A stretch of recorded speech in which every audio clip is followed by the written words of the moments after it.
Hey guys, good morning. What a blessed day it is for us to be going through the scripture together. I'm super excited to see what the Lord has for us as we go through Psalm 14.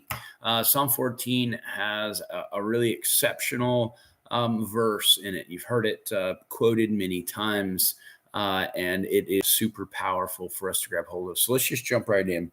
Psalms 14 says this: "The fool has said in his heart, there is no God. They are corrupt. They have done abominable works. There is none who does good. The Lord looks down from heaven upon the children of men to see if there are any who understand, who seek God. They have all turned aside. They have altogether become corrupt. There is none who does good, no, not one. Have all the workers of iniquity no knowledge, who eat up my people as they eat bread? And do not call on the Lord, for they are in great fear. For God is with the righteous, with the generation of the righteous. You shame the counsel of the poor, but the Lord is his refuge. Oh, that salvation of Israel would come out of Zion when the Lord brings back the captivity of his people. Let Jacob rejoice and Israel be glad." And so this psalm starts out with this incredible statement, right? He says this: "A fool has said in his heart, there is no God."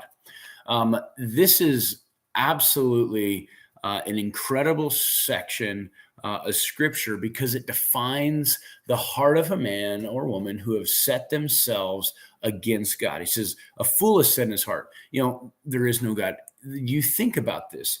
It's foolish to simply say there is no God. I can use some of the simplest argument is that there's a scientific impossibility that nothing created everything that we see here. We can break this down and we can have a child understand it. Or we can dive head into the world of quantum physics and get right down to the very atomic level. And what you see is an atomic structure of an atom that doesn't make sense. You have protons, which are positively charged, and then you have neutrons that are tightly packed. And then on the outside, all these electrons are flying around.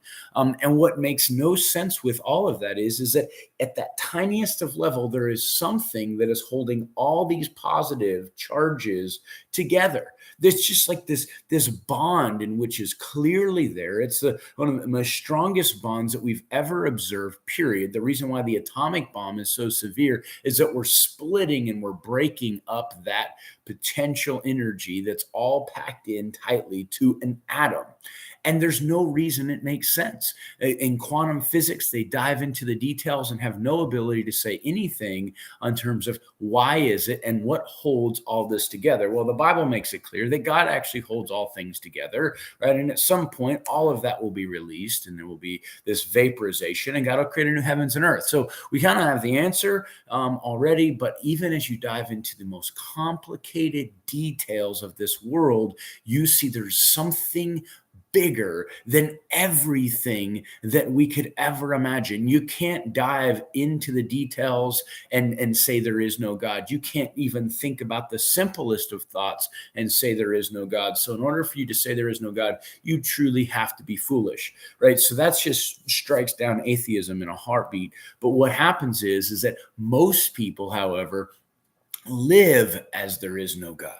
That's the more detrimental or just as detrimental of an issue. You may claim a following of Jesus Christ. You may even claim, that you've had some relationship thereof. But however, there's a decision to live your life as if there is no accountability whatsoever, right? And that's what he says. They're corrupt. They've done abominable works. There is none who does good. And as much as we all want to say that we live as tightly and closely to a relationship with God, we still have sin which flies in the face of a holy, righteous, awesome God, and we start making decisions as if God doesn't really exist, as if his righteousness doesn't reign, as his justice isn't true, right? All those things. And that's why it comes down and it finishes up in verse 3, says, "There is none who does good, no, not one." It makes it clear, right, that anybody who lives as though there is no God, they fall short of God's standard. Why? Because their standard is fluid, God's is fixed, right? And that's the issue. And so we all fall into this category. Not a single person is good. So that means that there's absolute hopelessness, right? Well, no, because verse 7 comes along and it says this: Oh, that salvation of Israel would come out of Zion. When the Lord brings back the captivity of his people, let Jacob rejoice and Israel be glad.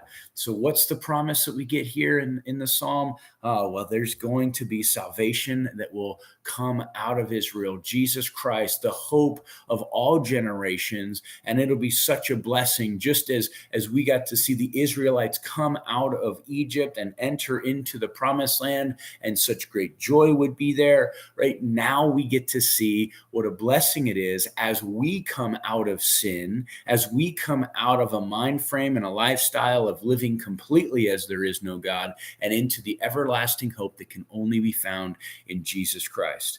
Okay, so that's the blessing that we have. And so here's the ability that we have with all of this stuff. And so keep your eyes fixed on the Lord. And as much as we want to sit here and claim that, hey, there are good people, it doesn't stand up to the standard in which God has established, period. Right? We've all sinned. We've all fallen short of the glory of God. That's what the scripture says. So keep your eyes fixed on him and continue to trust in the Lord, and make sure that you recognize that truly, there is only one way, one path of salvation.